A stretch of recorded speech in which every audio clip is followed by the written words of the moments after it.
Bonjour à tous, je vous présente dans ce livre, qui est un véritable manifeste pour l'éveil des consciences, eh bien ce qu'il y a à l'intérieur. Je vous assure qu'en termes de livres, il y en a très peu qui vont aussi loin. Le but de ce livre est très simple. On parle beaucoup dans l'actualité de faits. Ça peut être des faits violents, ça peut être des faits radicaux. Voilà, on parle d'actions, on radote sur ce qui se passe, sans aller explorer un peu pourquoi un humain, pourquoi une personne agit de la sorte. Et on va voir ici qu'en fonction de la conscience qu'une personne a d'elle-même, cette conscience va influencer ses besoins, qui va produire une réaction stéréotypée dans son comportement. Si on vient sur le sommaire, alors pour vous expliquer un peu pourquoi ce livre, il fait suite à la formation Valeurs de la République et laïcité, que j'ai moi-même suivi, et en tant que formateur, je l'ai trouvé relativement vide, peut-être passant même à côté de l'essentiel.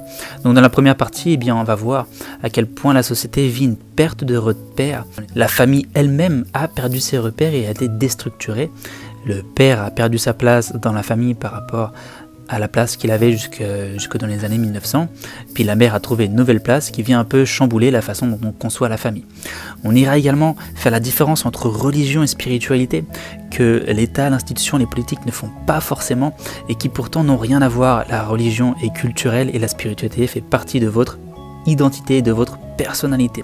Si vous n'éduquez pas une personne spirituellement, eh bien vous véhiculez une certaine ignorance. C'est pour ça que je me montre relativement critique par rapport à la laïcité, puisque par sa neutralité, eh bien, elle n'éduque pas les jeunes ni sa population à ses propres processus identitaires.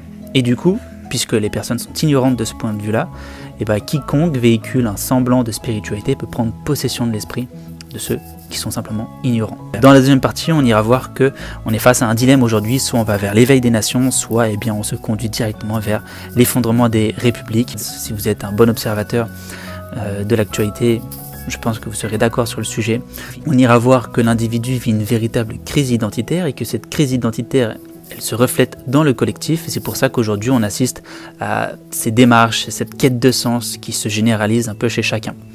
On ira voir que tout ça peut mener à un grand danger qui se nomme le processus de décivilisation, et qui est simplement un processus qui vient mettre à mal la civilisation et pourquoi pas conduire à son effondrement, ce qui se traduit par plus de violence. Vous voyez que dans l'actualité, les extrêmes politiques prennent de plus en plus de place.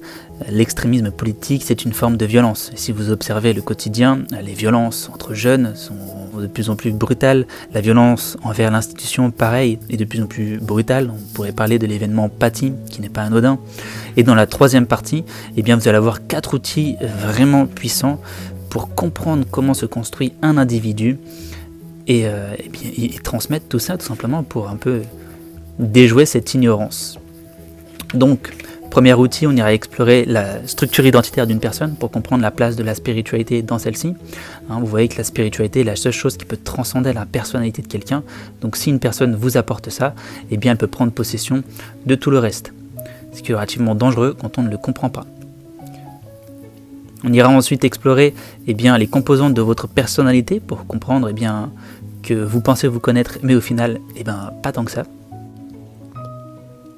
On ira ensuite explorer, donc très puissant, comment se construit une croyance. Moi-même formateur et enseignant, j'ai été quelques fois confronté à des propos antisémites chez des élèves. Quand je comprends comment se construit une croyance, je peux revenir sur celle-là et puis déconstruire celle-ci en revenant un peu sur les expériences qui ont construit cette même croyance chez les élèves. C'est relativement puissant. En 15 minutes, une personne qui aurait un avis tranché et arrêté, vous pouvez l'ouvrir.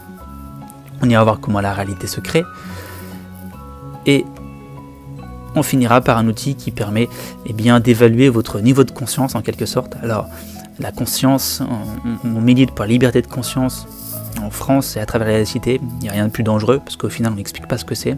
La conscience est un état émotionnel et si vous n'allez pas bien avec vous-même, vous allez projeter ce mal-être sur la société, sur le principe divin, etc., etc. Ce qui va justifier votre vision du monde et ce qui justifie pour certaines personnes qui tuent au nom de la religion leurs actions. Donc on ira voir directement les différents états de conscience et leur impact sur la vie psychique d'une personne. On prendra un exemple très parlant qui est celui d'Hitler, en termes de personnes radicalisées, il n'y a pas mieux. Et on ira voir que lui, son état de conscience était parfaitement adapté à à l'état de conscience de la société dans laquelle il évoluait. Ça va être quelque chose de relativement choquant si vous n'êtes pas au fait avec l'histoire. Il faut savoir que la doctrine nazie était applaudie par l'Occident et par les États-Unis avant qu'on sache ce qu'Hitler faisait vraiment avec ça. Hitler lui-même, pour ses camps de concentration, a copié ce qui se faisait aux États-Unis. C'est les États-Unis en premier qui ont commencé à stériliser les personnes qui étaient jugées anormales. Et Hitler n'a fait que copier les propres politiques américaines. Donc c'est vraiment choquant cette partie historique, mais ça permet vraiment de prendre conscience que, eh bien, plutôt que de garantir une liberté de conscience, il nous faut développer celle-ci. Voilà, donc j'espère vraiment que vous lirez ce livre parce que vous avez vraiment tout un bagage pour éviter de vous retrouver en difficulté face à des propos qui peuvent être radicaux ou déstabilisants. Donc vous avez là-dedans une analyse sociologique et psychologique qui vous permet vraiment d'asseoir un gros bagage personnel et une très bonne connaissance des limites de la laïcité d'aujourd'hui. Et vous avez tout ce qu'il faut dans ces 247 pages pour vraiment créer un climat de bienveillance avec vos élèves. Alors, personnellement, il m'a fallu 4 ans pour développer cet ouvrage, faire le constat et puis réunir vraiment toutes les informations nécessaires. Et il m'a fallu à peu près 2 ans d'expérimentation avec des jeunes du lycée jusqu'à 29 ans pour vraiment mesurer ce qu'on pouvait faire avec ces outils. Et c'est vraiment incroyable en termes de bienveillance. Donc j'espère vraiment que vous ferez plaisir avec cette lecture. D'ici votre retour, je vous souhaite une agréable journée.